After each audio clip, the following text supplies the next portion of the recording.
نو هغه خو خپل کا مقصد لراغلیو او ما یې راشه تم څه وایې وته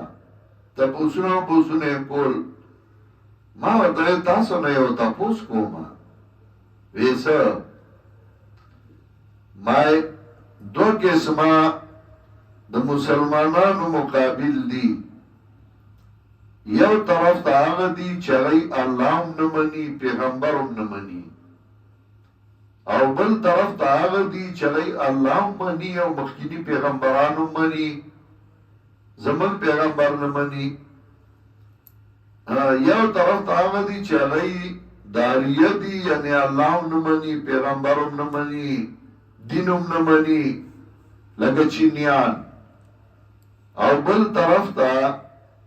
هغه دي چې هغوی الله هم مني پخواني پیغمبران هم مني کتابونه هم مني لکه تاسو انګریزان نصارا یهود نو دا څه وجه ده چې په پاکستان کې د چینیانو جنډه چاته ونه سوځېده د چین والو خلاف چاته جلوس نه وته د چین والو خلاف سوګراپا نسیدل او ستاسو خلاف هر روز خلک راپاسي وي امریکا مرداباد او هر روز ستاسو جنډې سوځي دا څه وجه ده بس هغه سړي ګوته خولې کې ونیوله او سوچ یې شه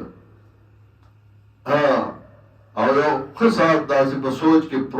پروت و ما ورګه بیزه جنګ لطلق کرے باید نو چې سوچ یې شه ښه یاره دا خو رښتیا دا ولې نو ما ته ما څخه جواب شته خو زه جواب نه در کوم ته راله جواب راکړه یو ساعت سوچ کې و وی ستا څه خیال دی نو ما ورته وی دا ځکه چې چینیان ځان له ترقي ګوري ترقي کوي خو نور ملکونه د ترقۍ نه منې کوي هغوی د خپلې ترقۍ سوچ کوي نور ملکونه ترقۍ نه منې کوي نه جنګ کوي هغوی سره نه هغوی منې کوي لکه پاکستان کې هغوی اړم دي خپل کاروبارونه کوي او بل ته نقصان نه رسوي بس ځان له اړم دي فی الحال نه رسوي بیا پته به لګي او تاسو د خپلې ترقۍ سوچ نه کوئ خو چې بل ملک ترقي کوي نو هغه روان کوي په هغې ورشئ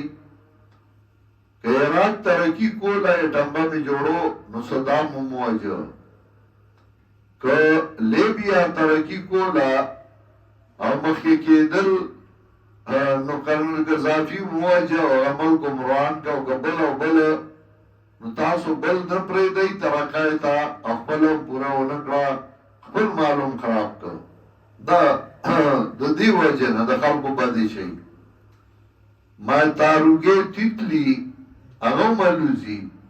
مچو ملوزي تاروګې هم یو حیوان دی یو شی دی او مچو م یو شی دی خو تاروګې لوزي خو څوک تنګی نه نو هېچا مړ نه کړ او مچ کله په سپېمو کېني او کله په سترګو نو چې سړی ویني نو ټاس نو وژني یې ځکه چې تنګول کوي نو سړی سوچ کې شه دا په دې عجیبه خبره وکړه ما زه اوس په دې به مخکې سوچ کوي چې موږ سره کېنې چې القرآن الله دې وبخي وی تمام انګریزانو کې کېنو که ما ته سړي جوړ نه کړل هغوی خو ما ته کېنو یو ځل که نه